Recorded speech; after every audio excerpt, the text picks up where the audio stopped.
Hello everyone and welcome to our online Parent Council meeting. I'm Sarah Scott, I'm Chair of James Gillespie's High School Parent Council. Thank you for joining us for our last Parent Council meeting for 2021. To start, can I make the usual apologies for any technical issues we might have during the meeting. For example, if you're having problems joining us or hearing us, or if one of the presenters' Wi-Fi freezes, we ask for your patience. We're using Microsoft Teams for the meeting as usual because it is the system approved by the Council, but it is not as interactive as some systems, and the only people who can be heard are the presenters, and everyone else attending can write questions via the Q&A panel but can't be heard. We normally aim for meetings to last about an hour, although experience shows that we do tend to overrun that a bit. This evening in particular, we have a number of speakers presenting, so it seems like the meeting may run more towards an hour and a half. However, the meeting is being recorded and it will be put online for those who can't make it this evening, or if you need to leave at any point or you want to rewatch any part of it. But that being the case, please don't share any personal information that shouldn't be aired publicly. As I mentioned, we can only take questions via the Q&A panel. The questions will be published for everyone to see by our parent moderators. So if you would like your question to say private, please say so when you type it in. And if you see a question on the Q&A that is similar to one that you want to ask, could you like that question rather than ask a repeat? That will be very helpful for us in making sure we manage the questions as efficiently as possible. And finally, can I also ask that all questions and comments are expressed in an appropriately courteous way? All the questions will be gathered up at the end and posted together with answers on the Parent Council website. We will try and handle this as quickly as possible, but if there are a lot of questions, it can take time to get written answers for them all. So if you have any urgent issues or queries, please do get in touch directly with the school or with the Parent Council. So tonight, as I mentioned, we have a number of speakers. The running order is going to be as follows. I will give an update on Parent Council activities to start. We will then hear from Elliot Ambrose, our school's Active Schools Coordinator, who will be talking to us about the Active Schools programme. And then we will hear from our head teacher, Donald MacDonald, who will give his normal report and update on what has been happening at school. If you have questions for Elliot, then please post them to the Q&A during Donald's report, and we will deal with them directly after that to let Elliot get away. And if any Active Schools questions for Elliot arrive after he has left, we will arrange for them to be forwarded on to him. After that, we will move on to a presentation by Deputy Head Bob Shankland, who will be looking back on arrangements for the SQA assessments last year. I hope we can do a little bit of that anyway, and I also look forward to this year's arrangements, including contingency planning, given the current situation with COVID. And then the last presentation will be from another of our deputy heads, Ian Porter, who will be looking at support for children's mental health in the school. Then we will have the normal Q&A. So I hope that all makes sense, and I'm sure it will all come together beautifully as we go along. So to start with the Parent Council report, thank you to everyone who replied to the Parent Council to give their views on the future of the school assessment system for the Scottish Government's education reform consultation. The response has been submitted and has been posted on our website. That's jghsparentcouncil.org. We had a wide range of views submitted. In the response, we also raised concerns about the short timescale over which the consultation was run and the difficulty for parents to get involved because of the technical language used and the number of issues it covered. I was at a locality meeting between council officers and Parent Council representatives in Edinburgh last week, and this issue was also raised by other PCs, and the council indicated that they would take that issue back for inclusion in their own response to the consultation as well. However, we understand that when it comes to the question of how to assess pupils within the school system, this will be the subject of a further consultation in the future. So we should have a chance to consider this again in more detail and make our views known. Also at that locality meeting, I raised again the issue of school Wi-Fi and received assurances from council staff that any problems would be sorted out and that any work would be ready for the rollout of iPads for all remaining secondary pupils when that happens in the new year. This is an issue which has continued to cause problems, and access to proper school Wi-Fi is obviously now central to how schools work, so it's very important to get it sorted out. And Donald may have more up-to-date information in his report on how the Wi-Fi situation has been developing. Those at the last Parent Council meeting in October may recall that a question was raised about whether the provision of instrumental music tuition had expanded sufficiently to meet demand coming out of COVID, and particularly given Gillespie's expanding role. As you will know, instrumental music tuition is provided centrally by the council rather than by the school, and as suggested at the meeting, the PC has written to Donald on this question so that he can raise the issue formally with the council, and I think he may have more to say on that later in the meeting. Turning now to Parent Council finances, which our constitution requires us to report on at each meeting. Rose, our treasurer, gave a full report on PC finances at last month's AGM.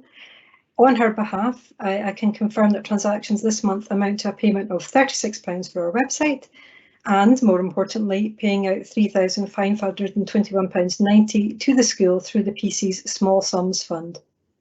A full breakdown of the grants made to the school both by the Parent Council and by the James Gillespie's Trust is on our website, but I can confirm that amongst the things that the Parent Council supported were online teaching resources for modern languages, support for pupils with additional support needs to participate in the Duke of Edinburgh Award programme, classroom equipment for the media department, and screens, soft furnishings and play therapy materials for support for learning. Every year we get very positive feedback from teaching staff about how useful these awards are in supporting their work in the school.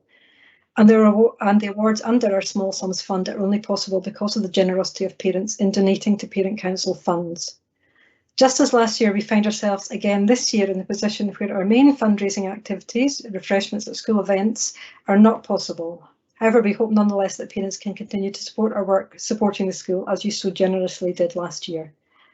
We are about to launch the Parent Council's festive fundraising campaign for 2021, and you should receive more information about that from us and from the school as we move into December. If you are able to support us to support the school in this way, as you've done in the past, please consider making a donation via Parent Pay. And another way to support our campaign, and at no cost to yourself, is using Easy Fundraising, which makes a donation to your chosen fund when you shop online. You can find further information on all of this on the Parent Council website under Fundraising. And just to remind you, the website is jghsparentcouncil.org. And you can also get to it via the Parents tab in the school's own website. And finally, from me, we are very grateful to everyone who offered earlier than year through our survey to help in different ways with the Parent Council groups. We're still looking at setting up an events and fundraising group, and thank you to everyone who's already registered their interest. If anybody else might want to be involved, please get in touch at jghscouncilcoms@gmail.com. We would also be very happy, in particular for volunteers who would like to get involved in a health and wellbeing group. If you think you might be interested in these areas, or in anything else the Parent Council is involved in, there is still time to volunteer. Please get in touch. So I am now going to hand over to Elliot Ambrose, our Active Schools Coordinator. He is going to report on the Active Schools programme at Gillespie's, and who I think might also want to talk to us about volunteering. I'd like to say thank you again to Elliot and the school for supporting the programme so strongly and making sure it has been such a success in difficult circumstances this year. Just to remind you, after Elliot, we will go to Donald for his report, which will give you a chance to post any questions on Active Schools in the Q&A, and Elliot will reappear to answer them after Donald has spoken. And then we will hear from Bob Shanklin and Ian Porter before the rest of the Q&A. So can I now just ask Hilary, our producer for the evening, to pass us over to Elliot. Thank you.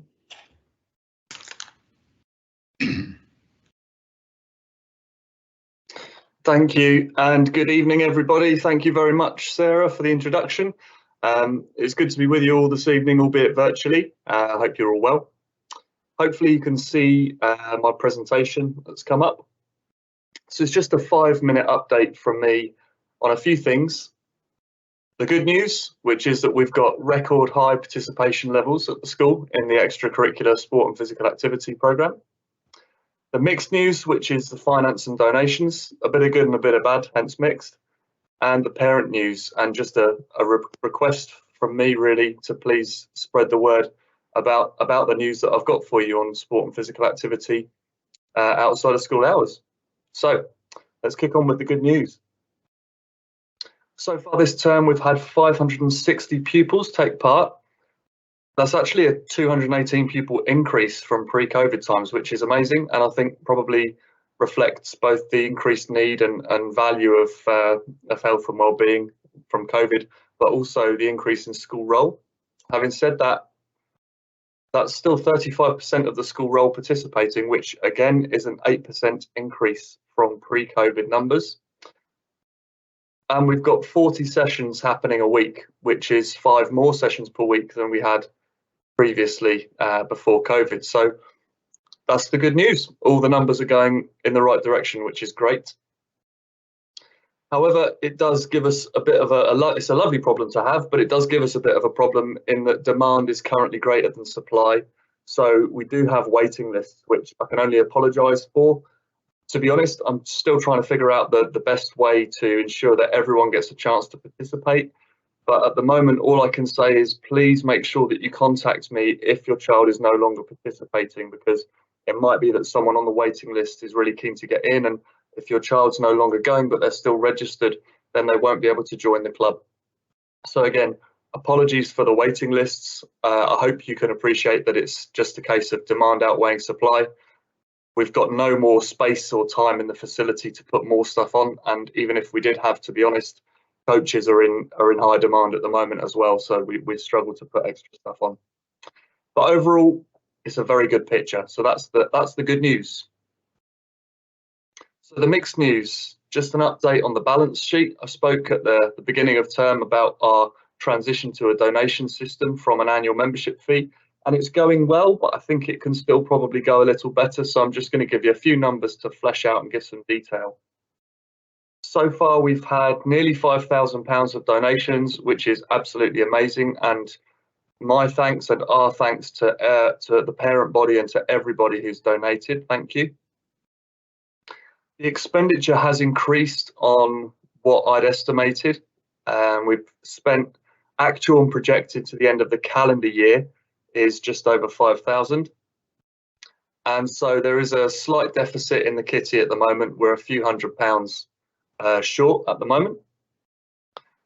However, the projection to the end of the financial year, which is effectively the end of the kind of second term or up to Easter, if we didn't have any more donations, so assuming if we had zero income, which is obviously worst case scenario, and if, again, worst case scenario, if we stuck with the current programme costing the same amount, we would be looking at a largish number in the minus figures by the end of March.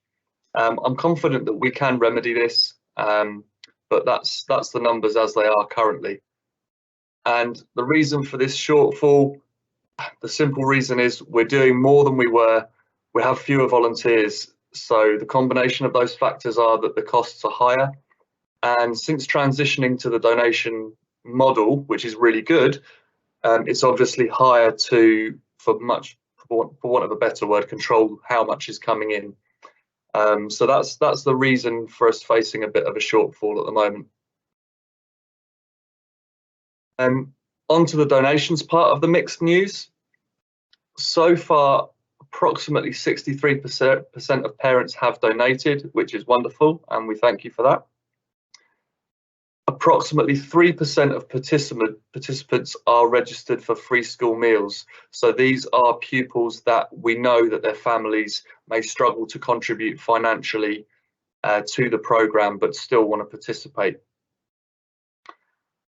Currently, the most people have currently donated the lowest amount, which I think explains why there's a bit of a discrepancy between income and expenditure.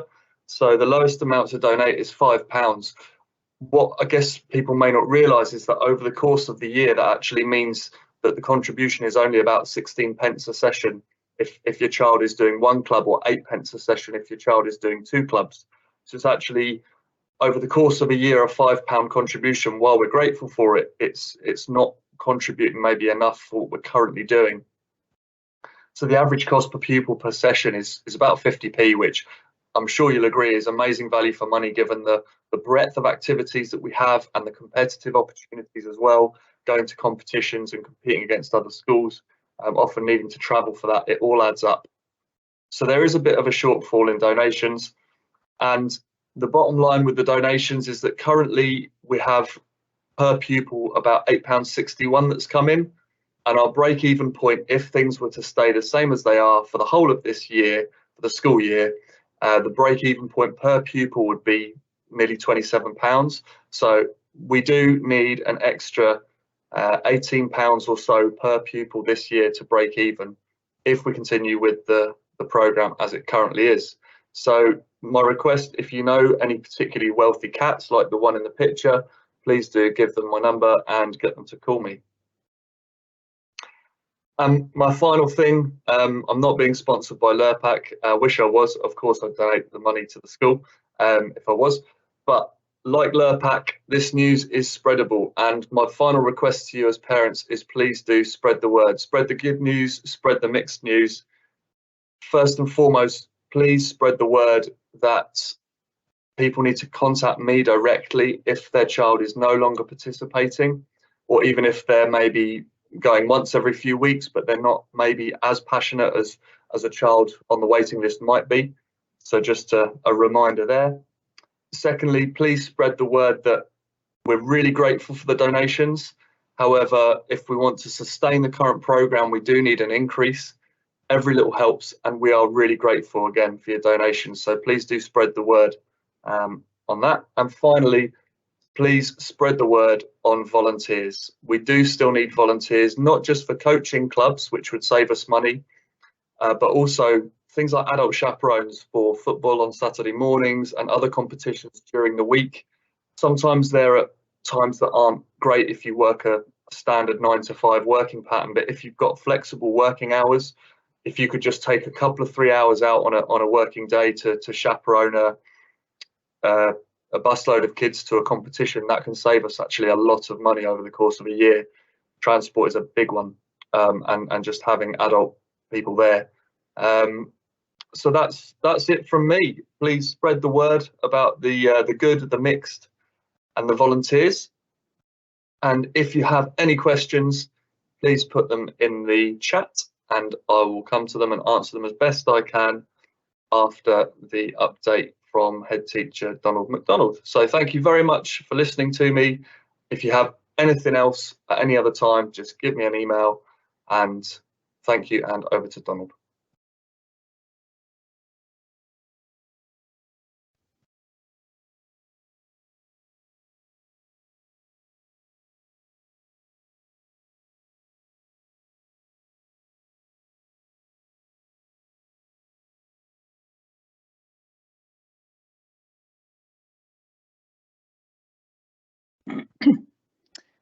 Thanks, Elliot, and thanks, Sarah, for the earlier setting the scene for the evening. Can I just double check that you can hear me? Good, thanks. Okay, thanks to Elliot for putting in context how we're getting on with our Active Schools programme. I'm delighted to see that it has returned and it's very, very strong. And in addition to the Active Schools sports, we also have lots of extracurricular clubs running through the school. I think we're just shy of 70 clubs across the school that are happening. I think that's really important that these are happening and taking place, breaks and lunchtimes, etc., and after school. So really pleasing to see that they've been welcomed by the pupils. I would suggest that we'll follow up with communications around donations and what we're expecting people to share with us later. I see 1 or 2 questions will appear about, we're calling them donations and how people contributed before. So we'll tidy up some loose ends there later. So first from me then, in terms of staffing update, I'd like to begin with that. For the last couple of days I've been interviewing. Earlier this week on Monday, that was yesterday, interviewing for a curriculum leader for modern languages. And that arose as a result of Ryan Irvin, who was the post holder for the past 14 years, moving to a deputy head teacher post through in the West. And I'm delighted to share with you that Peter O'Connor, one of our own modern languages teachers, has been successful in gaining that position. So I can share that with you. I just let staff know earlier this evening, in fact. This morning we were interviewing for maths teachers, and I expect to take that through to a satisfactory conclusion when I contact candidates tomorrow. And tomorrow we will be interviewing for an acting deputy head teacher position to replace Jeff Warden, who is to become a head teacher through in the west of Scotland. It's an acting deputy head teacher at this stage, as we can do that more quickly. We wanted to release Jeff at the beginning of August, so we could begin in his new school. So by going down the acting route just now, it gives us the opportunity to have someone in place and just to rejig what we do within the school to bring stability to the pack. We will then, beyond that, look to advertising as a permanent appointment. Beyond that, staffing is as stable as it can be. We're fully staffed. We are experiencing slightly higher absences than normal. Much of that is related to COVID. Either we've had a small number of staff testing positive, but also staff who need to self-isolate, or maybe they've got a child who's tested positive. Much of the absences, and they are slightly above the seasonal averages, are related to COVID. In relation to COVID, if I can just touch on that briefly, just when we thought that there was light at the end of the tunnel, we see the emergence of a new variant, the Omicron variant, which also is called the South Africa variant, as that is where it was first detected. So it does increase levels of anxiety somewhat. It also serves to remind us that we cannot become complacent, that we will need to continue with our current mitigations. In terms of day-to-day running of the school, as we in Scotland, as you'll be aware, we continued with mask wearing, face covering wearing throughout the day. There is no immediate change for us, but it does, and I'll be relaying a message to all in the community that we will need to ensure that we remain vigilant and not allow opportunity for transmission, especially as we go into the colder, wetter days when we will have more people in the building, potentially in congested spaces. We will continue to have windows open and doors open, so the rooms will be colder than they might otherwise have been. Please, a reminder that everyone wraps up warm for the winter. We do know the evidence that's emerging shows that much of the transmission across the world with the various variants to date has been aerosol transmission. So ventilation is really important for us. And fortuitously, in the modern buildings that we have at James Gillespie's, ventilation is very good. And I think that has helped us. I do share with you each week the number of positive cases we have in our community. And that number includes staff and pupils. And when one considers that we have around 1,800 staff and pupils, we're currently, it tends to run at between 2 and 5 per week. I would anticipate that that number may well go up in the coming weeks, principally because people are more likely to be inside with the inclement weather. And if the new variant is more transmissible, that may also impact.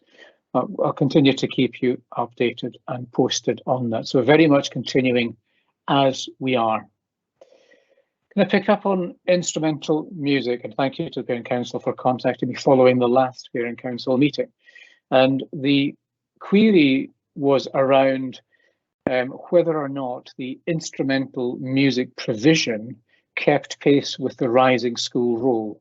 Should at this point say that the instrumental music provision is the only part of our curriculum that is provided by staffing that is external to the school, that is not within my jurisdiction as head teacher.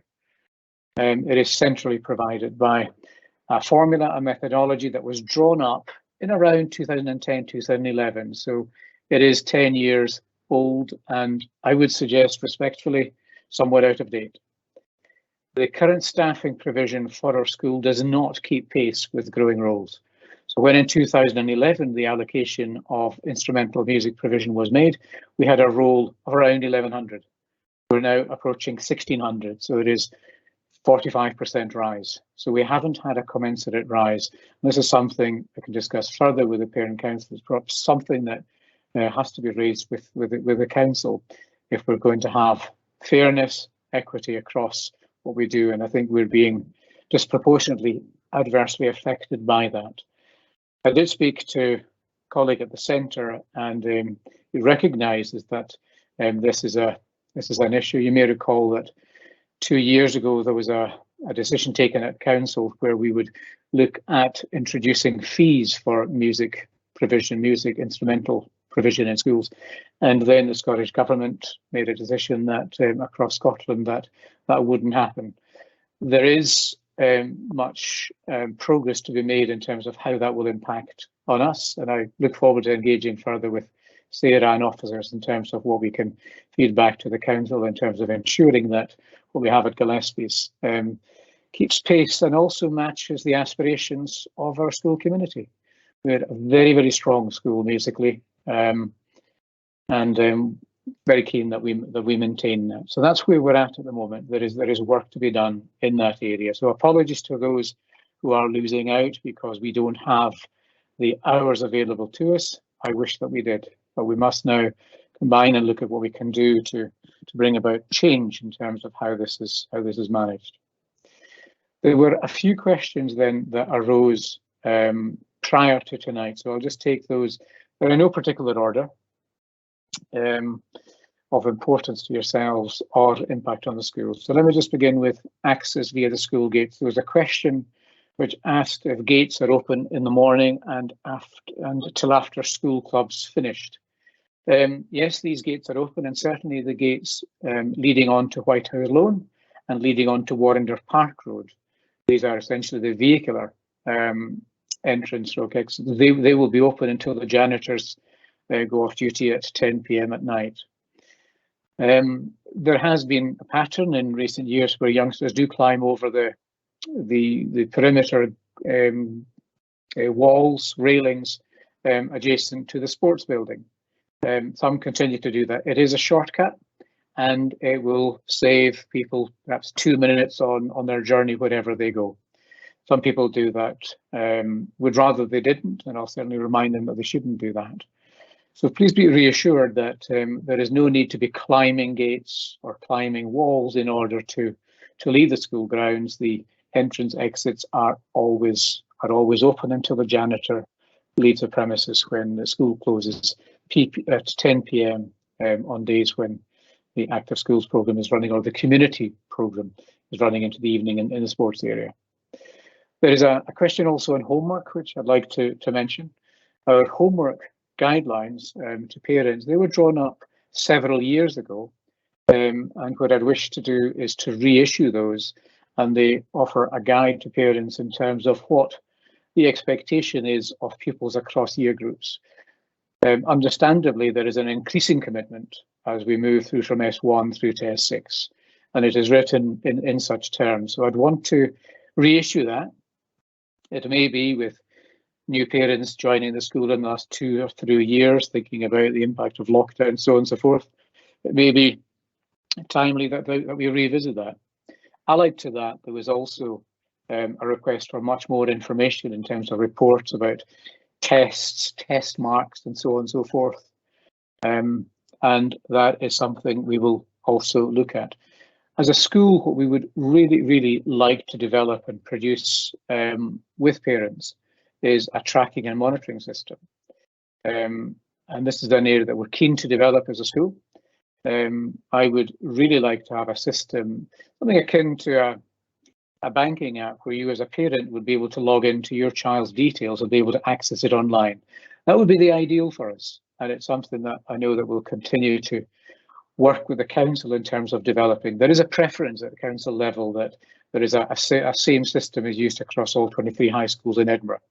And whilst that is, I can understand the reasoning for that, it does mean that perhaps we don't progress what we would like to do quite as quickly as we would like to do. And I understand the request from parents in terms of getting quicker, more detailed access in terms of test marks and so on and so forth. In this modern day of technology, etc., I would agree with you. It's something we need to work on. It's something I would be keen to address. Turning, if I may, to Wi-Fi, and as Sarah mentioned earlier at the last parent council meeting, this was raised in terms of really the erratic and unreliable nature of Wi-Fi access within not just James Gillespie School, but also across all the other high schools in Edinburgh. And it goes beyond Wi-Fi. The LT Open, which is the hardwire connection to the internet, has also been unreliable. It's been unreliable and week and incredibly frustrating for staff and pupils in the school, not just for days, but several months. It is weak, and quite honestly, it's not fit for purpose. We have raised this. I've raised this with the council officers. We've also raised it collectively as head teachers, and I know, and thanks to the Parent Council for raising this. There are some signs that it's getting better. I do know the council are aware. That's the first thing. They're aware. They're aware this is an issue and it's impacting in learning and teaching. And it slows down the smooth start that we would like to lessons. They are aware and they are making efforts to address it. Early days yet, but I am reassured that the work will continue until we have a system that is fit for purpose. At the moment, today, for example, in anticipation of this meeting, I spoke to a few staff. A few indicated that things had improved. A few others had indicated that it hadn't. I suspect the latter category, we're not going to resolve that until the machines they're accessing have increased capability within. For those of you who are technologically literate, we're talking about random access memory, RAM as it's called. Machines we have currently generally have 4 gigabytes of RAM. That needs to be increased to at least 16 gigabytes to run. So I'm not, I don't foresee us seeing a huge increase in performance until that's done. We have got additional RAM on order, and we will get that installed as soon as. So I'm hopeful, and I'm not saying that it's been resolved, but I am aware that the council is taking it as seriously as they can, and they're working closely with CGI to address this. And I will continue to keep you updated in terms of progress, because it's a source of frustration for us when machines, etc., doesn't work. There is a query around, and it was the curriculum evening, as it was referred to, on the 14th of December. I think that's the course choice evening. I think that is what that refers to. Come back to me later with questions, but we are planning on a course choice evening on the 14th of December, and that will be an opportunity where we will look at the processes this year where youngsters in S2, S4 and S5 will be looking at their course choices for next session. Now, it barely seems as if we've just begun this session and we're settling into it, where we're looking at making the course choices for next session. This is normal for us to be doing this at this time of year, and more information will be coming out about that soon. It's a fairly long process in terms of long, in the terms of there will be, sub course choices from years 2, years 4, years 5 will be submitted for the next year early in the new year. I won't give a specific date at this point, but those dates will be shared with you when these dates are to be submitted. The earlier we get them, the more time then we have to generate for the new timetable and to maximise opportunities to ensure that people get the course choices they wanted, etc. So more information will be coming out from my colleague Deirdre O'Brien. That will be coming out fairly soon in terms of that, and there'll be an opportunity on that evening to ask questions and so on and so forth. For parents who are new to the school, to reassure you that we, as a school, we retained what was now referred to as a traditional curriculum model through the school, where when youngsters move from S2 to S3, we make available 8 choices. So there are 8 subject choices being made available. It does allow youngsters to choose. For example, they can choose 3 languages. They can also choose 3 sciences or combinations thereof. We seek to maximise the opportunities available. When youngsters move from S4 to S5, they would reduce their current allocation of 8 subjects to 5. And S5 moving to S6, it will be 3, 4 or 5, depending on the course choices that they make, but more detail on that later. They were the questions that I was asked in advance of this evening, and there will be the opportunity in the Q&A section. If there's something that I haven't developed or responded to, my apologies. I'll take the opportunity then to come back to it. So that is me. So at this point, Sarah, I may pass back to you so you can allocate whoever is next in our running order. Thank you. Thank you for that, Donald. Now, I think I'd said that we were going to move back to Elliot to deal with any questions that had come up about active schools. Elliot's putting his glasses back on, so he's ready to go. I don't know if you've had a chance to look at the questions, Elliot, but there's a few. Yeah. Yeah, from about 7:17 onwards. Do you want me to go through them for you, or would you just want to deal with them yourself? I've jotted a couple of notes down on my high-tech bit of paper, so hopefully I'll cover them. But if I'm not covering some, feel free to just jump in and keep me right. I'll try and be as brief as possible. So I think the first kind of question was about the move to a donation system and the fact that donations are optional, but the program still costs money. So that's kind of a mixed, confusing message. I can understand that perspective, and I apologise for any mix-up or confusion there. The long and short of it is changes that were mandated by Sports Scotland into how the Active Schools programme runs were implemented this year.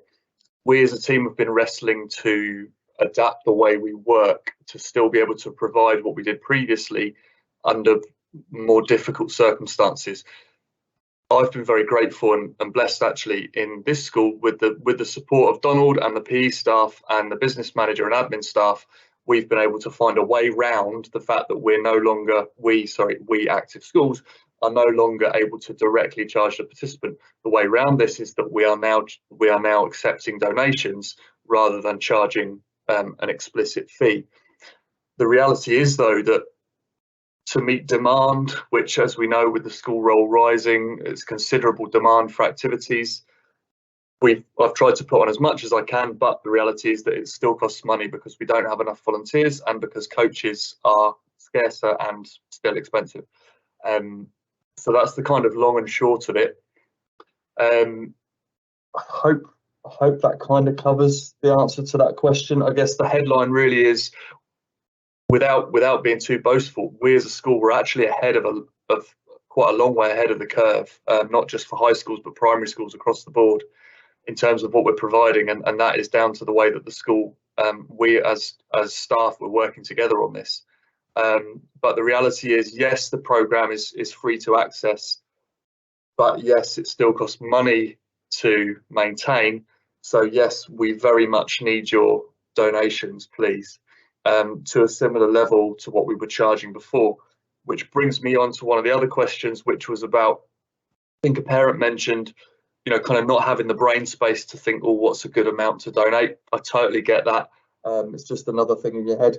At the start of term, I suggested that a figure of £30 for a year would be a reasonable donation, that if we had, that was based on projections from the past, that if we had every parent donate, or every child effectively covered to the tune of £30, then that would cover the programme well. And that figure is much the same as the one that I quoted back in September. So if you're thinking of how much is enough, it says £5 on here, but what should I give? £30 would cover your child. Hopefully that answers that question. How to make increased donations via parent pay. I don't use parent pay, unfortunately, because I'm not a parent, but I assume that you go onto parent pay and the option to give is still there, but I can get that confirmed and get back to you. That covers the increase in donations. Sign-ups for term 2 and term 3. There was a question about whether current bookings and registers would continue, and there was a question about why don't we open term 2 bookings now for kids on the waiting list? And again, I can see both perspectives. So existing bookings and registers will remain as they are for term 2 and currently for term 3. The reason for that, we have a combination of recreational clubs and clubs that are linked to teams and competitive sport. Within those clubs, we have kids that come along just for the fun of it and for the social element. We have kids that are studying for their SQA qualification in PE and it's part of their study. And we have kids that are obviously selected for teams that compete, and that's the coach's opportunity to work with those kids. So if we reset bookings for term 2 for all the kids on the waiting list, what I'd then get is the coaches coming to me saying, why have all my kids that are in my team that I work with on a weekly basis not got any places anymore? The PE staff would be rightly questioning why their SQA pupils didn't have access to extracurricular activities. So it's, to be honest, it's kind of a, if I'm honest, it's kind of a no-win situation at the moment with the waiting lists. I'm still trying to work out the best way of rotating so that everybody gets a chance to participate. And I'm still communicating with PE regarding SQA pupils and with the guidance department regarding pupils that really need access to that for their mental health and well-being. So I'm sorry there's not a cleaner or easier solution, but it is a complex picture with the bookings and the waiting lists. What I will say is over the next couple of 3 weeks, I'm going to be emailing current parents on the registers and saying, do you wish to continue, and just checking that it might be that some have, the kids have stopped attending and they've not let me know, or they've forgotten to let me know, whatever. So hopefully a few places will be liberated for those on the waiting list. Similarly, I'm going to be contacting parents on waiting lists and saying, are you still wanting to be on the waiting list?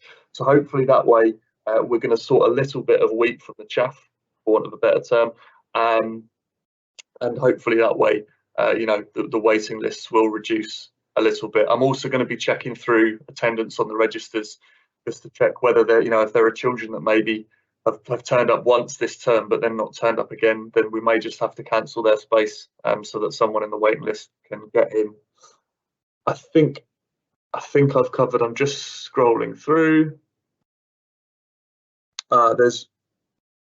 There's one question I missed. Sorry, 63% of parents donating from parents whose children are participating. Yeah, so that's 63%. That is 63% of the 560 pupils that we've got participating. So 560 pupils, I think it was like 335 something have donated. So that's 63% of parents whose kids are participating, not 63% of the whole parent body of 1,500 odd kids. Have I missed anything, Sarah? Just scrolling through. Oh, I think that's me. Thank you very much for listening again. And if you have any further questions, just give me a call or an email. My info's on all the stuff on the school website. Thank you. Thank you for that, Elliot. I think that was great that you covered all the questions there. For those listening and watching who are new to this issue, just to reiterate what Elliot said, this is a big issue across the whole of the school estate in Edinburgh.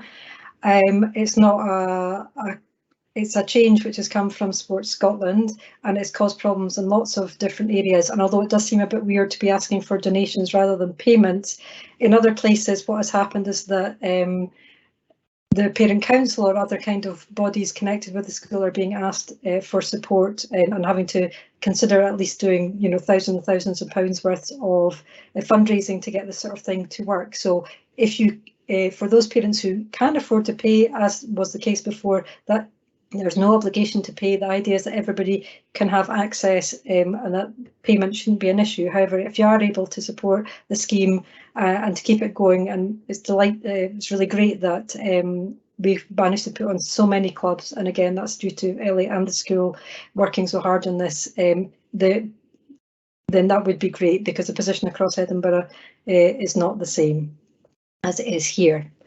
I think I said that the next thing would be a presentation from Bob Shankland, and I'm just going to double check that Bob is here because he joined us late because of computer problems. So Bob is here, excellent. So Bob is going to present on SQA arrangements. So we had advertised a kind of look back at the last year's arrangements and a look forward to next year's arrangements. I think Bob's presentation is going to focus on the arrangements as through the year that we're in at the moment, and also contingency, which is very important given the circumstances with COVID and whatever. There may be a little bit of confusion about the look back on last year's arrangements, so he's probably not prepped to do that in any detail, but I mean there may be questions about that later, and perhaps Bob or Donald could deal with that if it's not possible during the presentation. Anyway, we're delighted to have Bob with us and look forward to hearing from him about the SQA arrangements for this year. Good evening, everyone, and happy St Andrew's Day. Hope you're all having a nice evening. Okay, I've got a presentation, as is my wont for SQA chats, so I will just pop that up and then I'll have a chat through it, and then no doubt there'll be some questions afterwards. So, Just give me 1 second.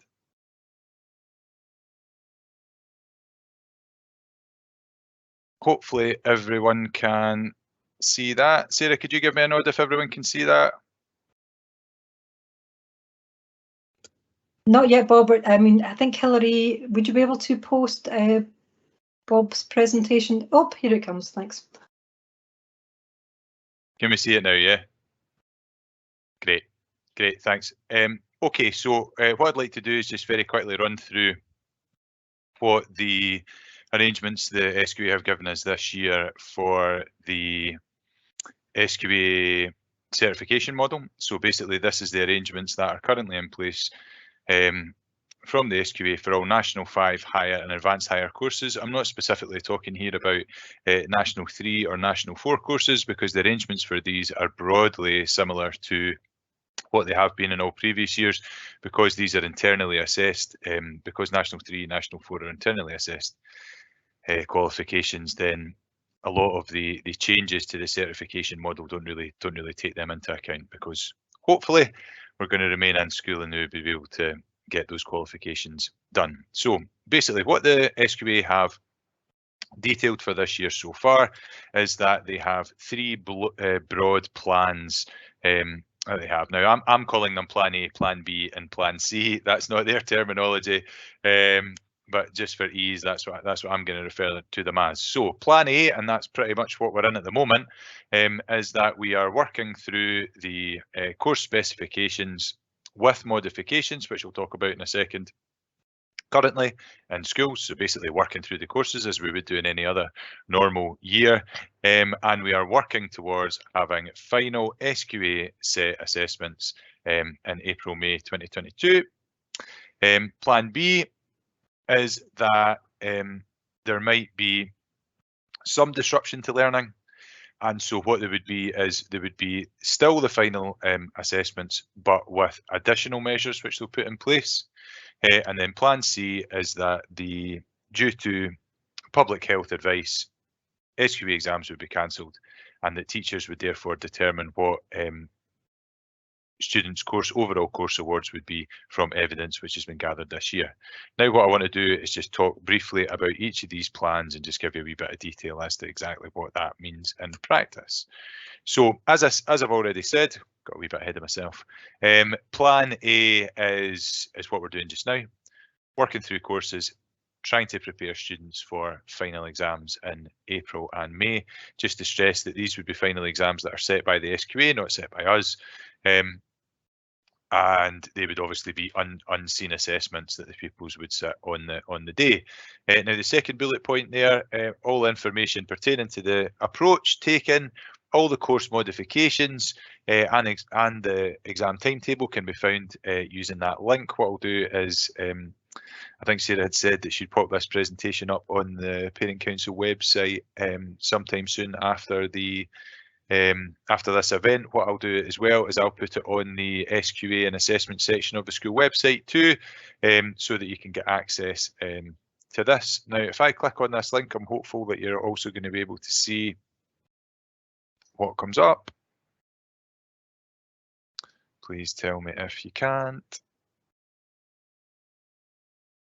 Give me 2 seconds then. I can see Sarah shaking her head.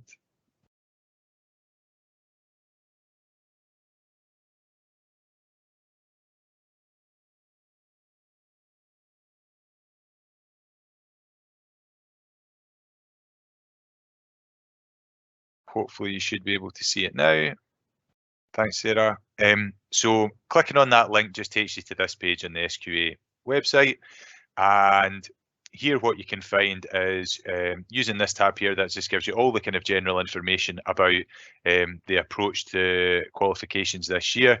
This is a nice summary then of all the different modifications to the courses and to assessments, which is this year.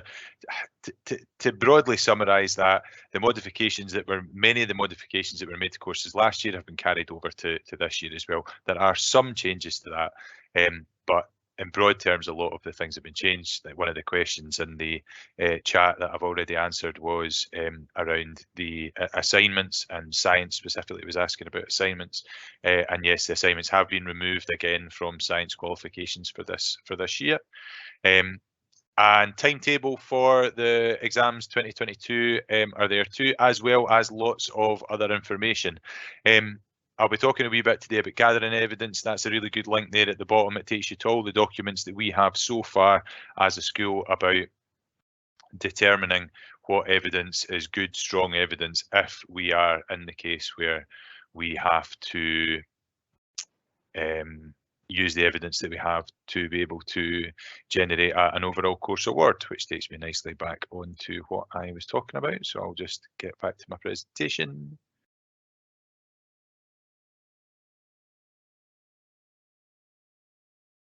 Hopefully you can see that again now. Yep, so yep, that was that link there with all that information. Obviously we are preparing for final exams, but we're also gathering evidence at the same time. I should stress that's exactly the same as any other normal year. Every year for SQA qualifications, you have to do this twin track of gathering evidence and preparing students for final assessments. Course estimates have to be submitted for every candidate presented for Nat 5 higher and advanced higher courses, but under Plan A, it's really important to understand that these won't directly influence the final grade of any of the students. Ultimately, it is like a quote-unquote normal year where a candidate's performance in their final assessment, along with any mandatory coursework, will determine what their final grade is.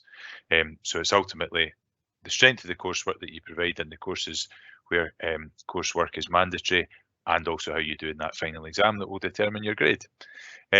Although we still have to submit estimates for all students, and if we don't submit estimates for students, then there can be a problem later if we want to appeal, or candidates or the families want to appeal under the Exceptional Circumstances Consideration Service, which I am led to understand is going to be rejuvenated this year. Okay, then going on to Plan B. So I think we're all very hopeful that Plan A will continue to be the plan, and that we're going to work towards final assessments. But Plan B is in place for the situation where there might be some disruption to learning. So if there's significant disruption to the learning and teaching, but not so much that final assessments couldn't take place, then what will happen is final exams will still take place, but the SQA will provide additional information to help learners focus their study on the run up to exams. That is a direct quote from the SQA, and that is all the detail that I have on that.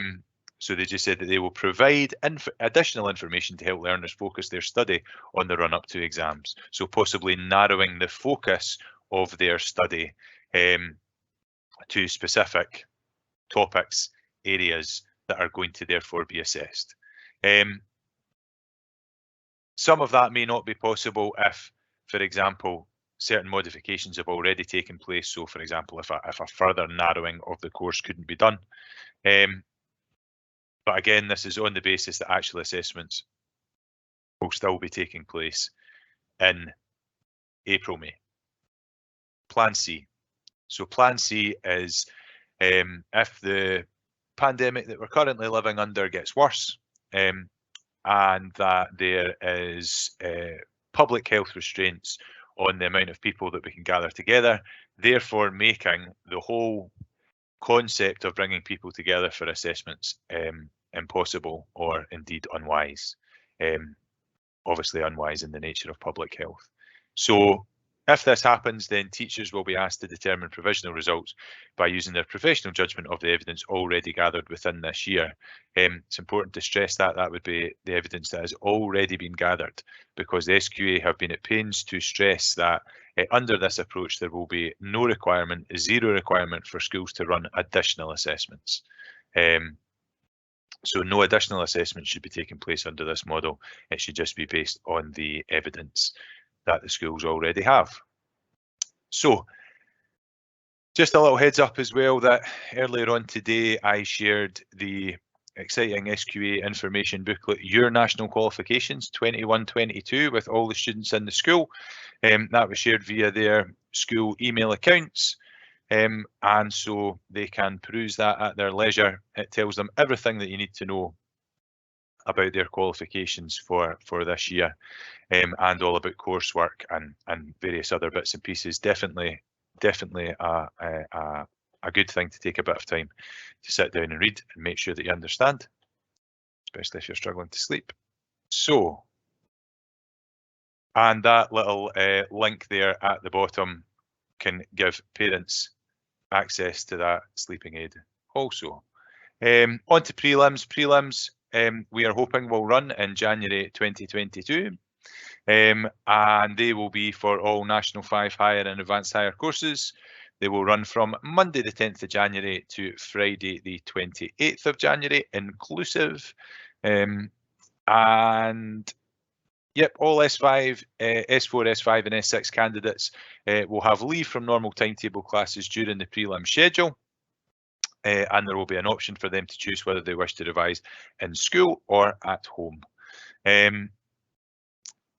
In preparation for the final assessments, we're going to try and run these assessments as close to the conditions that will be expected of candidates in April, May. Obviously, with having full-on SQA assessments back in April, May, as is Plan A, then we need to make sure that candidates are prepared for all that goes along with that. So the fact that we will be using exam halls, that we will have invigilators and all that jazz. A broad timetable detailing date and time of each of the assessments will be published to pupils and parents this week, and then the more detailed arrangements and rooming for candidates with alternative assessment arrangements will be published before the end of term.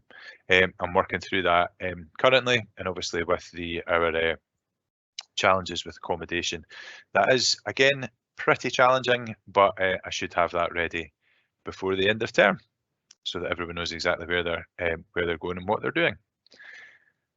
Okie dokie. That is all from me for the time being. So I'll just hand back over to Sarah. Thank you for your presentation, Bob. I see there are a few questions about SQA issues in the Q&A, and we'll come back to those later. Just to keep things moving along, the next presentation is from Ian Porter, another of our deputy heads, who's going to be talking about mental health. So if I could pass over to Ian now. Thanks very much. Can you hear me and see me okay, everybody? Thank you. Good evening. So thank you, Sarah. So my name is Ian Porter, and I am one of the deputy head teachers here at James Gillespie's High School, and I oversee pupil support. My brief is to give 10-15 minutes to share some of the provisions in place to support mental health of our young people. But just before I do that, I'd like to try and share my screen now. And fingers crossed.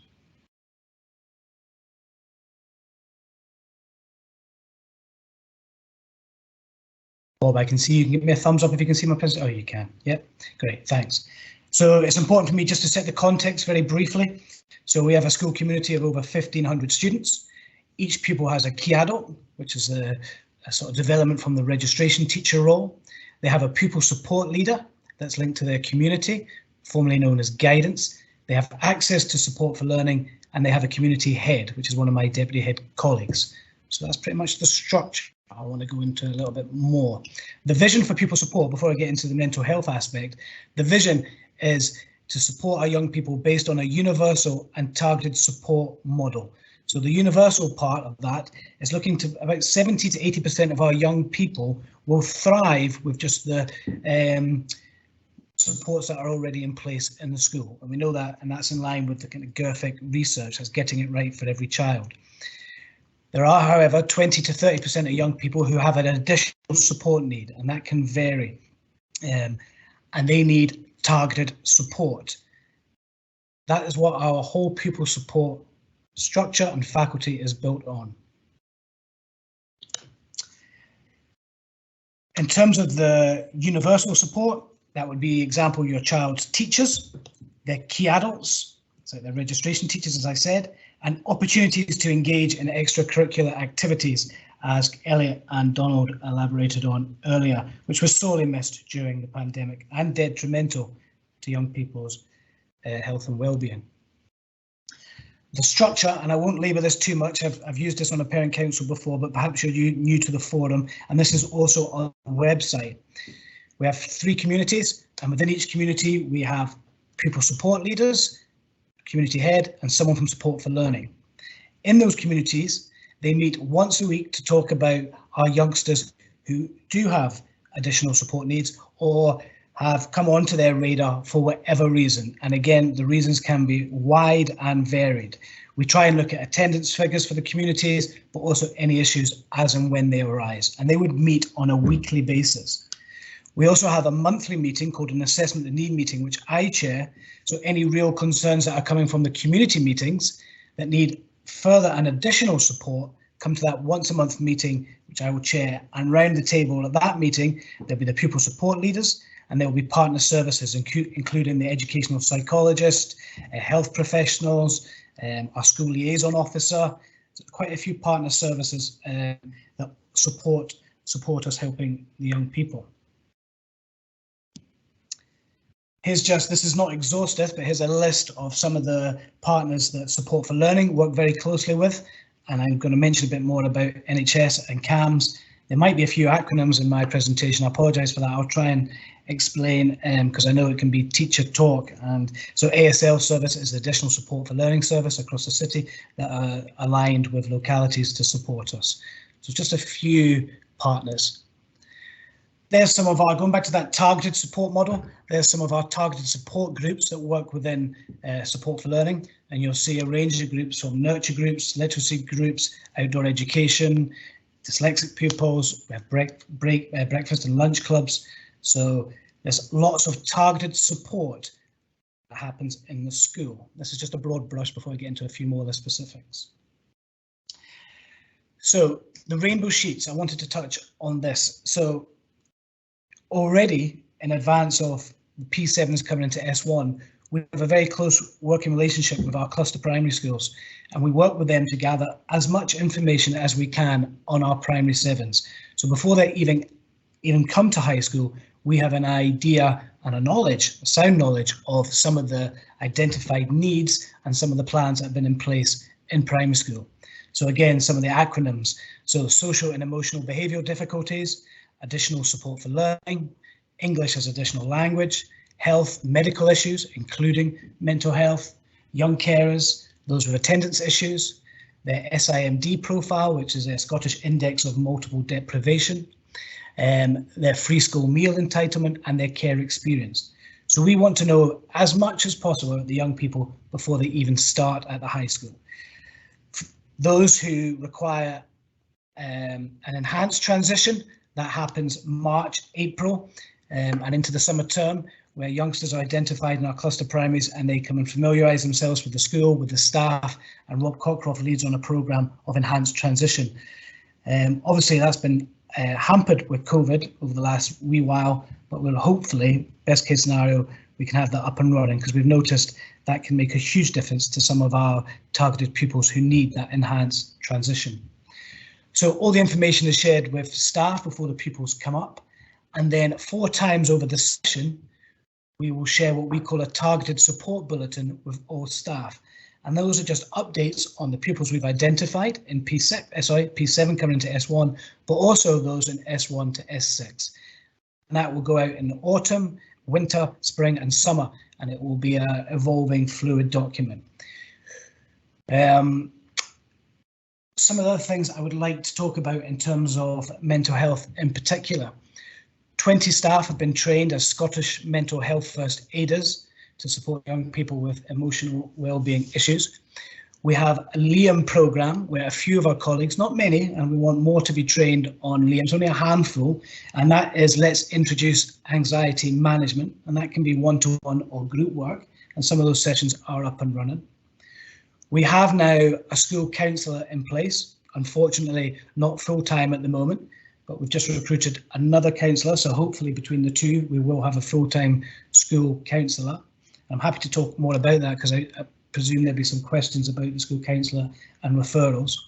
We have a school nurse who is very helpful with any sort of health issues where we need to use as a consultative purpose, or just to help us be part of a team around a child to look at things like eating disorders and putting plans in place which will support the youngster and the family. And I want to just take a break from the presentation just now because I've mentioned the website and signposting.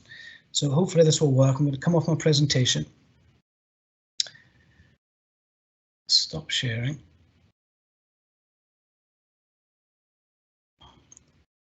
Share.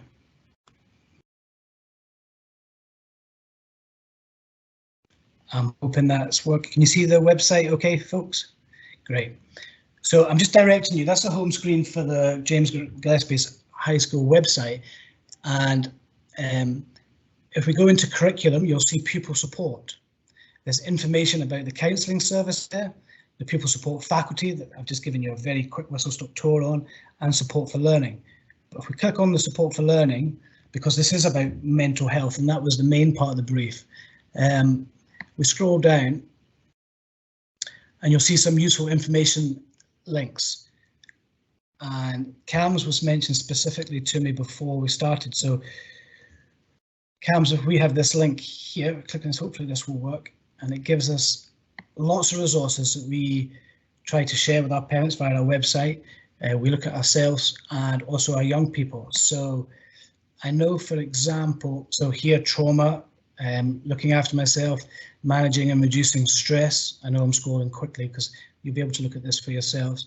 Children and young people with anxiety, a guide for parents and carers, dealing with worry. So many different needs and links that hopefully will support parents to find out more about, because we're very conscious that the likes of partner services like CAMS has a huge waiting list and it's unrealistic, and therefore so does our counselling service in school.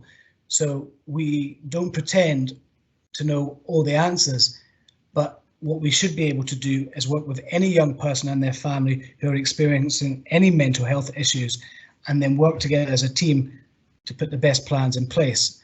Someone mentioned to me Young Minds, for example. I'm just going to click on Young Minds.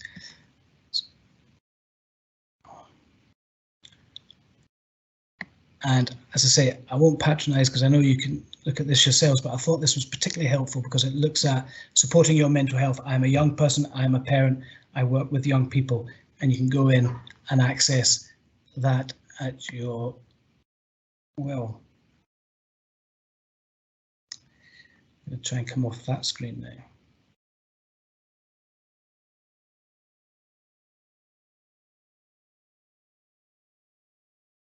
Is that back to me? Great, thank you.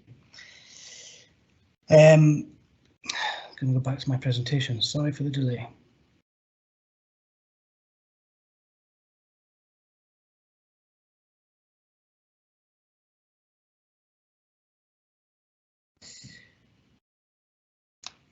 Some of the next steps moving forward. This is literally hot off the press, so there's still a lot of work to be done here, so I'm not setting up any false expectation here. But in our next step is to set up a wellbeing hub. Across the city, they have given us additional funding to set up specifically wellbeing hubs, which would help us staff the wellbeing hubs. And those are some of the criteria you'll see on your screen. And in particular, pupils experience emotionally based school refusal, anxiety, social difficulties. So we are hoping with this additional funding to move quite quickly and see what we can do with adding to the provisions in place that we already have to try and support some of the targeted youngsters I've been talking about. Also, again, very hot off the press in terms of this week, last week, Donald, I should say, has secured some funding for a senior development officer, equivalent to another deputy head teacher, who will be able to look at the provisions of mental health and well-being across the whole school and think about how we can develop and improve those provisions. So there's a couple of really exciting opportunities moving forward. But in summary, and I think this is my sort of takeaway message, any young person with additional support need, we need to know about them. And yes, we can get information from the primary sevens, we can get information from partner services, teachers, but we really need the two-way communication with parents and carers. So whatever the additional support need is, mental health or otherwise, it's about linking them with the right people. And that's why I started with the structure of pupil support. So you know from that website who is the pupil support leader that you need to speak to about setting up a team around your child. So it's identifying what the actual need is, sharing the information with the relevant people, and then we plan. So I talked about the community meetings where they're trying to identify the needs, sharing that amongst as a team, and then trying to plan within school. I suppose I'm looking at this from a parent's point of view, and if needs are being identified, we need to share it with parents, with pupil support leaders, with their community head, with myself, and then it's about sitting around a table and planning to try and minimise those barriers. There's something called a young person's planning meeting, which is part of the GERFIC, getting it right for every child process, and we look at what are some of the barriers and the concerns to their learning, what are some of the desired outcomes, what we're hoping for, and what are the action points moving forward. Again, I know I'm speaking quite generally, but that is the process. I want parents to feel reassured that there is a planning process to try and minimise any barriers to learning, regardless of the type of additional support need. So I appreciate that as a whistle-stop tour. What I would say is that we, the pupil support leaders in particular, have huge caseloads, as do the community heads. Identifying the needs has not really been our biggest hurdle. Sharing the information with the right people is not the biggest hurdle. Sitting down and planning together, it's not like what are the school doing about it, what are the parents doing about it, it's actually what are we doing about it as a team around your child, and then having these plans in place and keep reviewing them and monitoring and evaluating them moving forward. So it's definitely a two-way communication.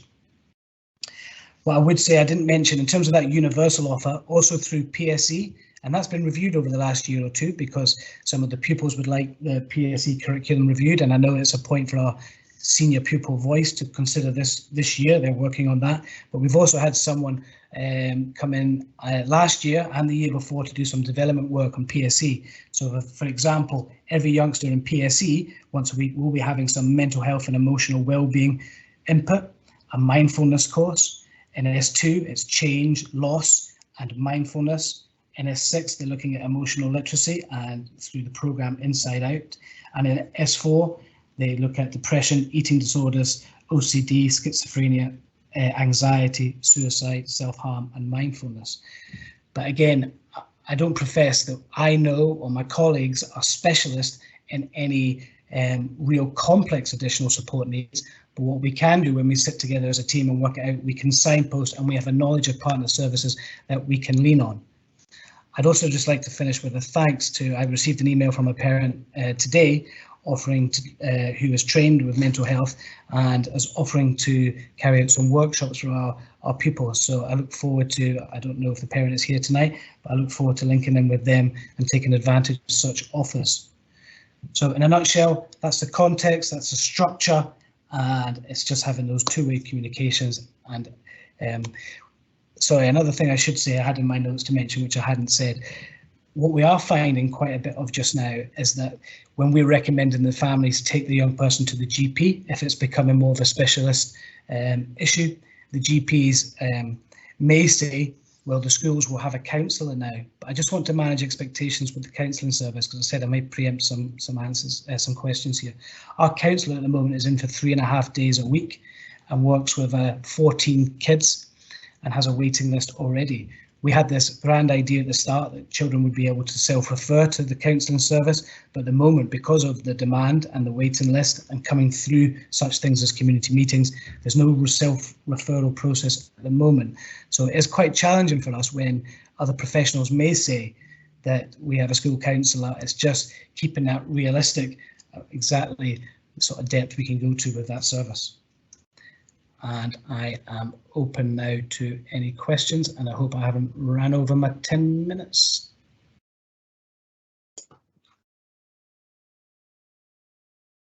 Thank you for your presentation, Ian. I think the next thing on the schedule is the Q&A, and I'll pass back to Donald to deal with that. But just using my privileged position on the screen at the moment, I was wondering if we'd ask a couple of just quick follow-up questions. But the Senior Development Officer, which sounds like quite a major role if it's at the kind of DHT level, can you say anything more about that? And the second thing was, it sounds like from what you're saying that there isn't really enough resource at the school to do the kind of work that you need to do with children struggling with mental health, potentially particularly for those with more acute needs. Would you say that was an accurate reflection that we can take from what you've been saying this evening? Thanks. I may let Donald talk about the Senior Development Officer post, but in terms of the need versus resources, I think that's a problem we have always faced, but it's become more of an issue during the pandemic and post the pandemic. And yeah, we are noticing a specific rise in anxieties and mental health issues and support. So hence the fact that we are trying to get as many partner services and signpost parents as much as we possibly can, because yes, the honest answer is we won't have the amount of resources we would like to. I think we're very fortunate to be able to have this wellbeing hub if we can get that up and running, and that will take some time.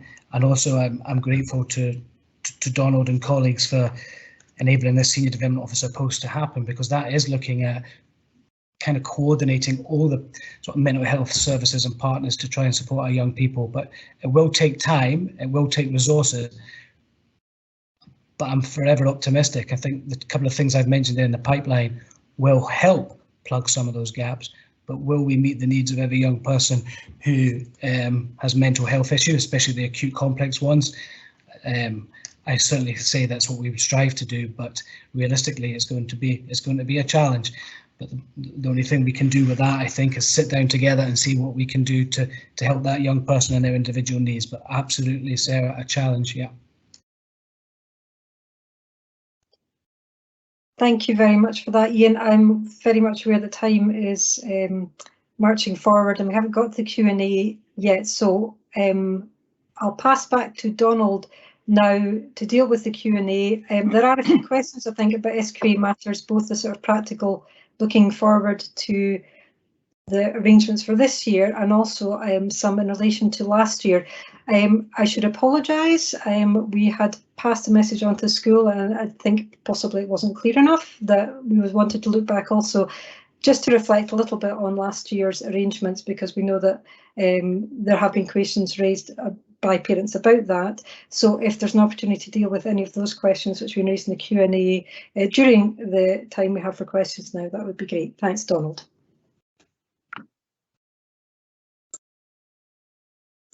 Thanks, Sarah.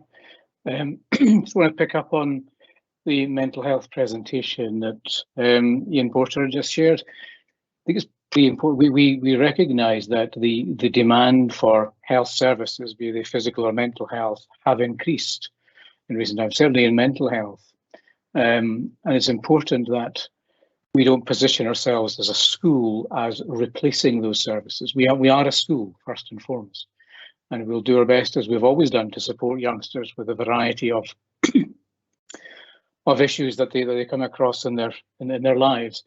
Also, we are seeking to augment our current provision. It's important to note, I think, that the main provision for mental health will likely come through the health service, through CAMS, through GPs, and so on and so forth. So I wouldn't want, and we're keen to not say that we're going to provide the support, all the support that's needed. We will do our best, and we're flexing what we have. But the resources that we have at our disposal up till now are essentially about learning and teaching, and not mental health. Ian did mention the provision of a health and wellbeing hub, which we'll be developing, and also we're looking at appointing someone who will coordinate. And just to say something about the Senior Development Officer who will oversee that. I think what is important is to have somebody on site in school who can make an informed assessment of the level of need, so we can help in terms of onward referrals to other professional services, but also where we can, where youngsters are presenting as possibly in the early stages of what could develop into a bigger mental health issue could be dealt with at the early stages, and that's where we can intervene and help. It's a growing area and a developing area, and one which we're very much learning our way into, and we'll just continue what we're doing over time. Turning to the wider Q&A, Sarah, in terms of the SQA, and I'm sorry if I missed emails in terms of looking back. I did mention that when I presented last time round, and just on that, when we applied the SQA guidelines last year in terms of determining grades for pupils, we did follow SQA guidelines. Looking back, it would be probably an impossible situation to have where you would be in, we would have complete and utter consistency across the entire country. We would have that reasonably so in a final assessment, which has been the traditional assessment model applied by the SQA, where all youngsters in Scotland sit the examination basically on the same day, etc. This year we didn't do that. We had an in-school model which we applied consistently within our school, and we followed the criteria as closely as possible. Comparisons with other schools, which of course parents will do after the event, will compare, and there may well have been areas that perhaps we appear to have been stricter on or more lenient on. That, I guess, would happen. What the council did do, and I thought this was helpful, was one of our council officers came in to have a look at what we were doing, and we spent several hours with her. And that was the council moderation process, to have a look at our grades set against our previous grades in recent years, but also with half an eye on perhaps what other schools were doing. So at the end of that exercise, we felt comfortable that we were consistent with what was happening in Edinburgh, and also was consistent with what had happened in recent years. Looking back, of course, there may be things, should we ever go back to an alternative certification model as it was this year? There may be things that we might have done differently, but who knows? As Bob mentioned earlier, this year very much plan A is that we will sit the traditional set of exams, and I see there's a number of questions related to that Bob has already responded to. I don't want to dwell too much on the hypotheticals around that, but suffice to say that in the absence of a national system of exams, you're going to have variation. You'll have variation across schools. What we ensured that we did do, for example, whether it was in geography or in English, that we had consistency of application of those criteria within our departments. What the council sought to do was to ensure that what our English department awarded was consistent with what was happening in Boroughmuir or Gracemount or Liberton, and they did that to the best of their ability. Statistical analysis would show whether or not we achieved that or not, and I have no doubt there'll be some variation there. I think that was inevitable given the timescales in which we were operating, and indeed the context we were operating. It was never going to be perfect, but I can assure you that we did our very best.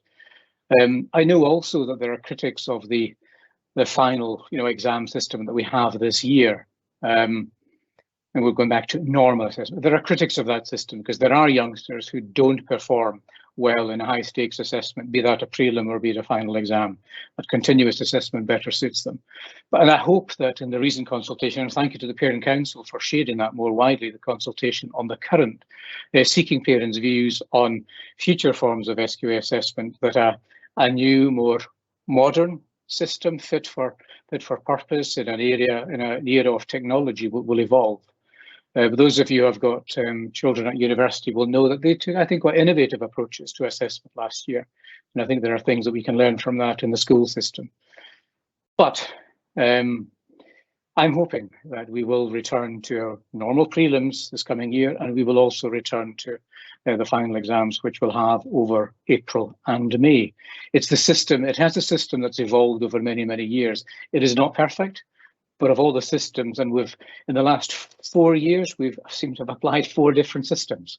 I think it's the most robust one, and here's hoping that we will remain COVID-free and restriction-free, so we can apply that. Could I pick up some of the exams in no particular order, but just to reassure people that we will address all of these. Sarah, is the particular order, would it be by order of number of likes?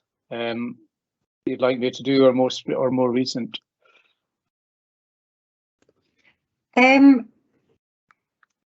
Previously, I think, Donald, you've done it by likes, and that might be the easiest way. Okay.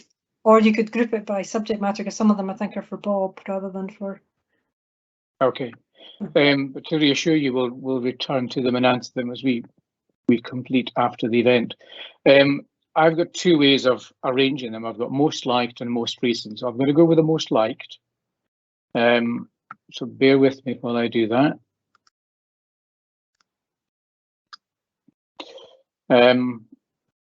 So on my screen, although I appreciate you can't see it, I'm scrolling up from the bottom. So prelim timetable is going to be coming out this week with further details of alternative arrangements, rooms, and so on and so forth. That comes with a caveat where we have currently in schools a restriction on the number of people we can have in a room at one time, and that is 50. There was a documentation that came out from the government last week which suggested that was being relaxed.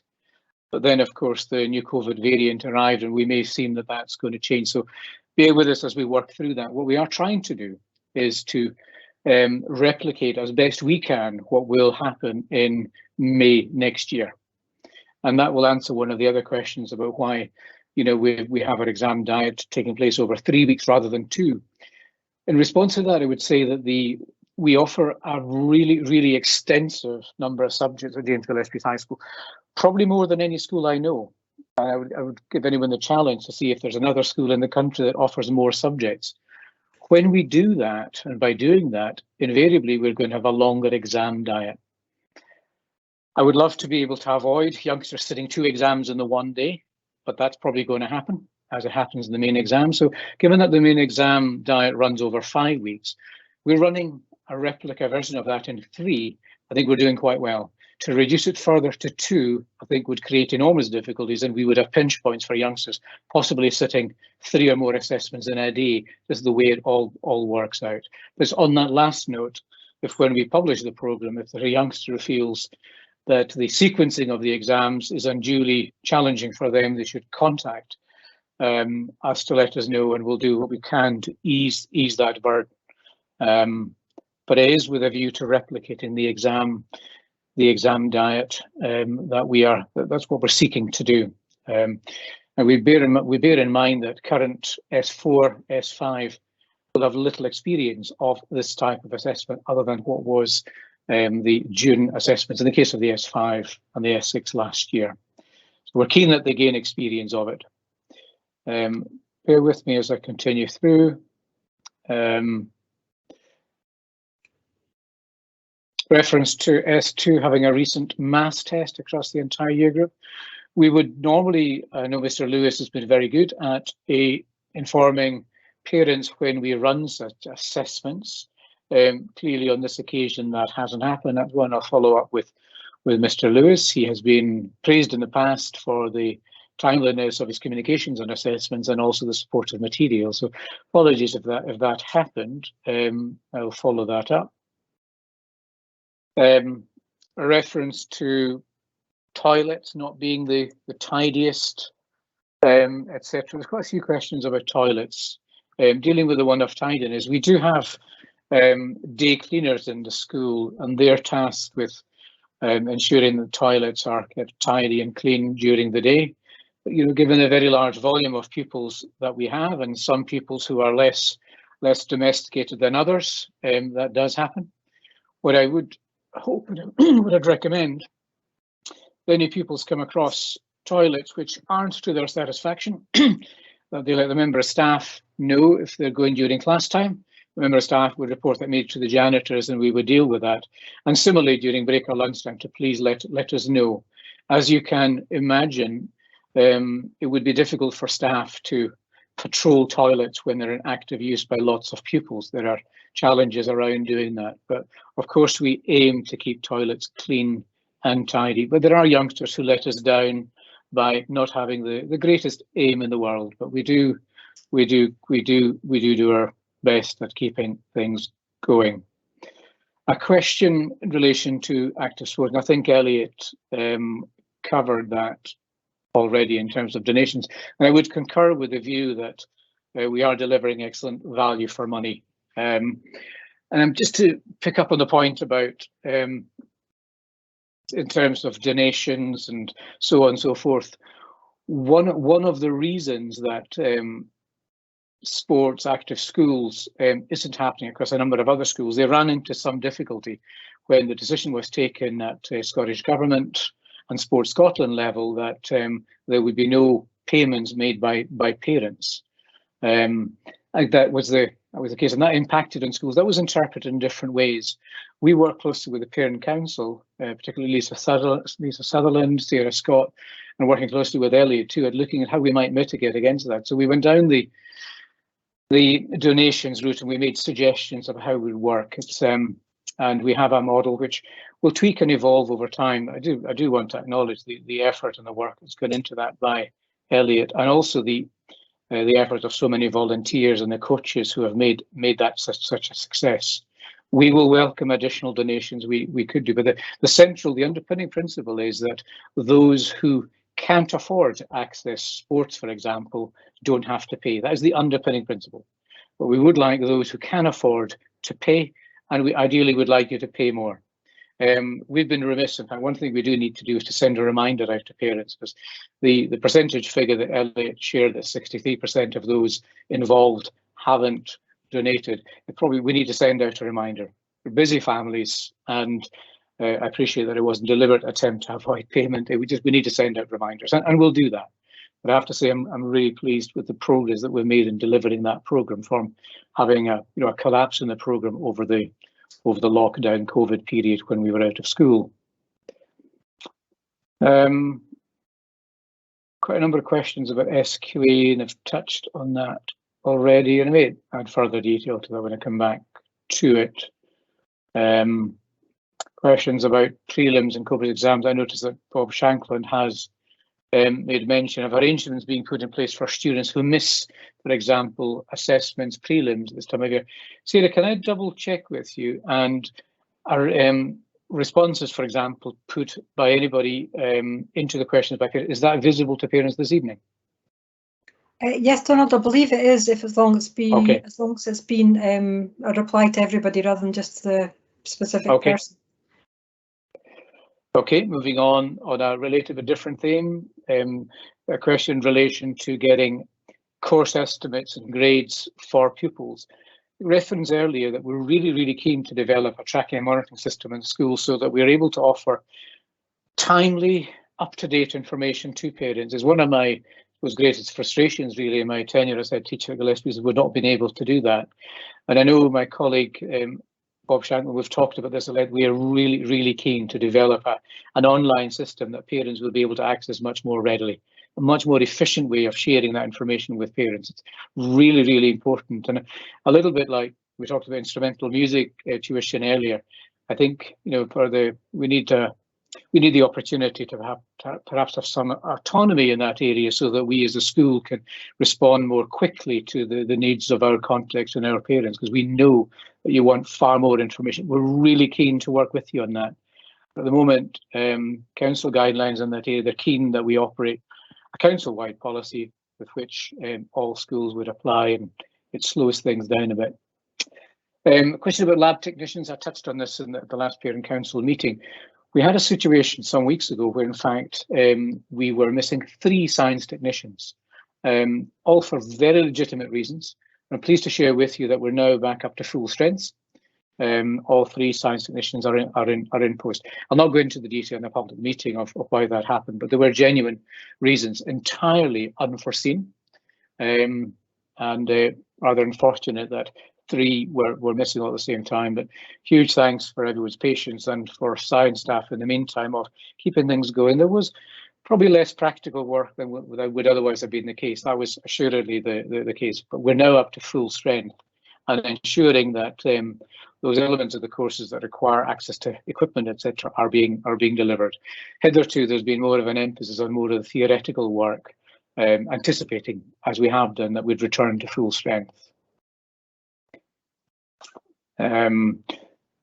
Toilets, recurring theme tonight, and also in reference to toilets at Darragh. And for those who are maybe new to Darragh and what Darragh is, Darragh is an annex and overspill capacity that will be available to the school from next summer. It will have a capacity of around 15 or 16 classrooms, which roughly works out at 300 to 350 additional spaces for pupils. So we'll be using that next year. Now, Darach at the moment basically is a building that is under development. There will be toilets there. How we will designate those toilets, whether they are single sex, whether they'll be multi-user, whether they will be, when I say multi-user, the old-fashioned term was disabled access. We'll have a range of different toilets there.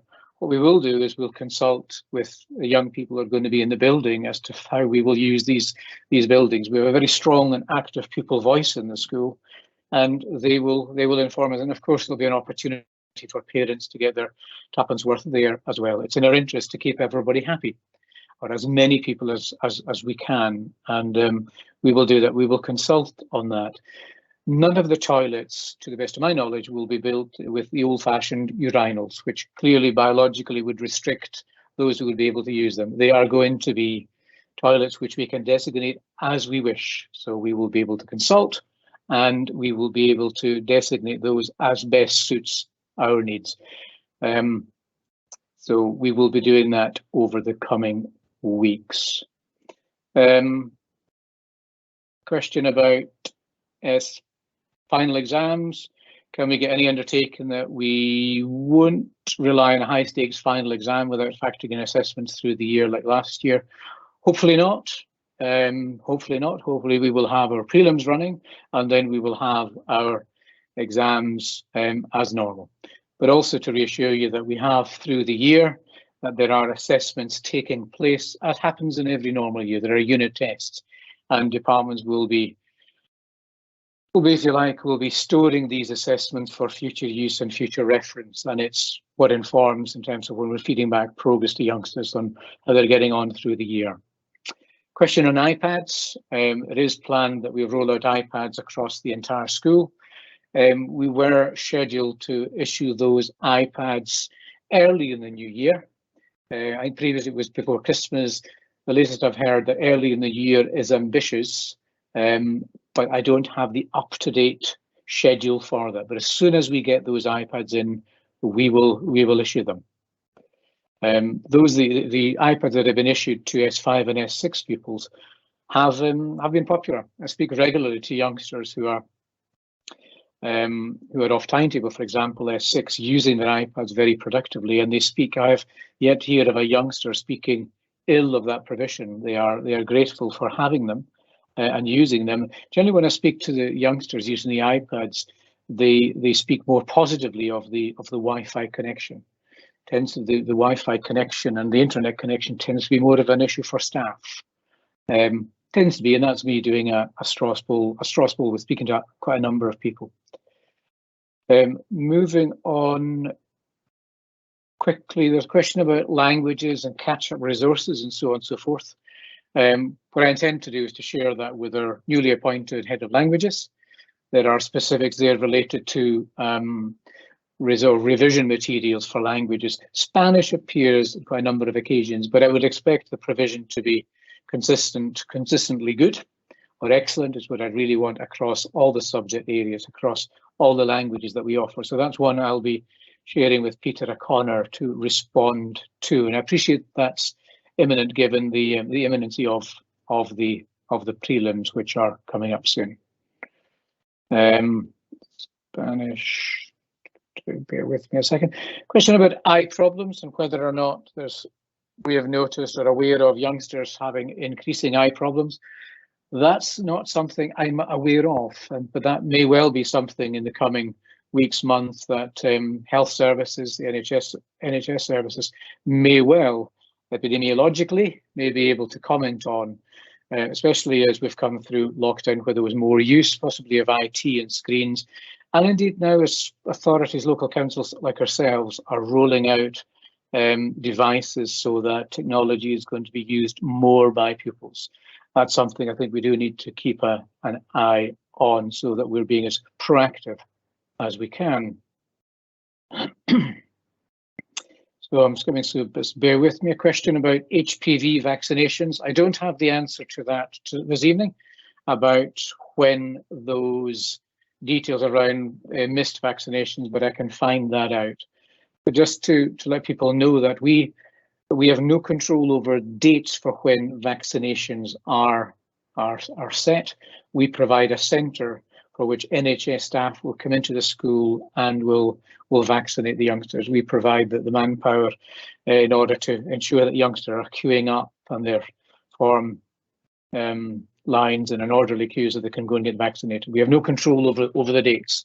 That's something we get from NHS Lothian. But if we have a date for that, let me come back to you on that. Question on whether COVID has resulted in higher or lower proportion of previous S4 pupils returning to S5 and S5 returning for S6. I would suggest not. We tend to have very, very high return rates to S5 and S6. It's close to 100%. Tends to be a handful that leave each year. And my feeling is that it is a handful that left this year and last year. I do not think that COVID has impacted on that. What has happened in recent years is that we tend to get probably increasing numbers wishing to enrol at Gillespie's because of the very wide curriculum that we offer. And also being a large school, we offer a very extensive number of advanced hires that may not be available in other schools. And we tend to be as supportive there as we can. So, but related to COVID, I would suggest not. I don't believe that's a factor at all. Donald, sorry, yes, Sarah. To cut in there. So we've got to about 20 to 9 now. So it's been quite a long meeting, I know, for you and presenters as well as for other people.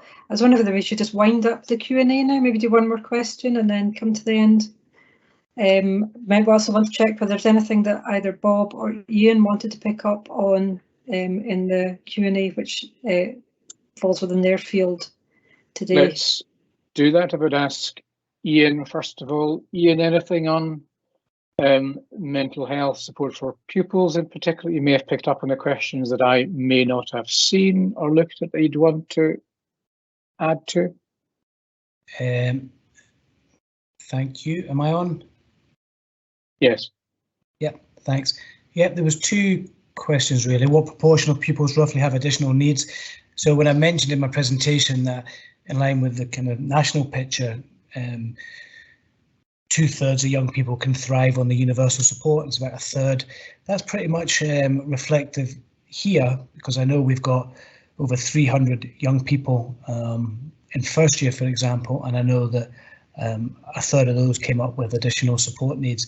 But additional support needs aren't also just set in stone, and they can be organic, and so it's hard to put a fixed number on it. But I'd probably say it's in line with what the national research and what our first year is showing us, which is, I would say, 1/3. And the last, there was actually another one. So is CAM's backlog effectively being moved to the school counsellor? No, I don't think so. I think CAMs are struggling for resources likewise, and it's now seen as it's the real complex, acute. The criteria to be seen by CAMs is significant, and I know people have different ideas what significant might be, but I just think they're possibly under-resourced too, and there's going to be there will be a backlog. So I just think it's a knock-on effect of perhaps just the increase in numbers in mental health across the country. And lastly, is education and an understanding of ADHD included in PSC? Do you know, we used to do assemblies. We looked at we looked at such things, ADHD, autism, and we looked at it was young people friendly resources that we would show at assemblies to try and have an empathy and an understanding, or a clearer understanding of what these conditions entailed. But with the absence of assemblies, we've not had that.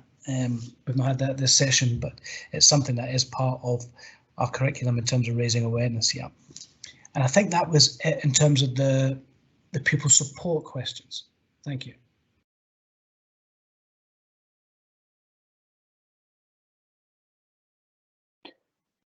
Thanks.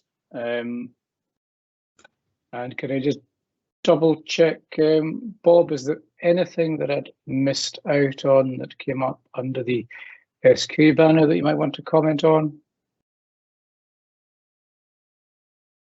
Not particularly. Donald, to be honest. I mean, some of the questions which are there are going to require a bit of a fuller answer than I could probably give just now. There's clearly still quite a misunderstanding amongst some with regards to the difference between low predictive value and high predictive value evidence, but I'll do my best to try and give a fuller answer to that in a written comment. It's probably not something for 8:45 on a Tuesday night. Thanks. Okay, thanks, Bob. Sarah, anything from your point of view, anything we missed out that you'd like us to comment further on tonight? I think, Donald, that we've probably spent enough time in the Q&A, as we have mentioned before. As usual, we will pick up the questions and get written answers to those, and we'll try to turn that around as quickly as possible. But it is getting quite late, and I appreciate that both you and the audience have been here for quite a while. So if we can just move on to the sort of end of the meeting now. I'd like to thank everyone for joining us this evening and for all of your questions. As I mentioned, they will be captured and posted on the website with answers. Thank you to Donald, to Elliot, to Bob and to Ian for their updates and for answering questions. I know I say this every time, but we do really appreciate staff coming to present to parents and answering their questions. Just a final reminder that our next meeting will be after Christmas on the 26th of January 2022. I can't believe it's going to be 2022, but there we are. So in the meantime, have a lovely Christmas, which is now not so far away, and we will see you in the new year. Thank you and good night.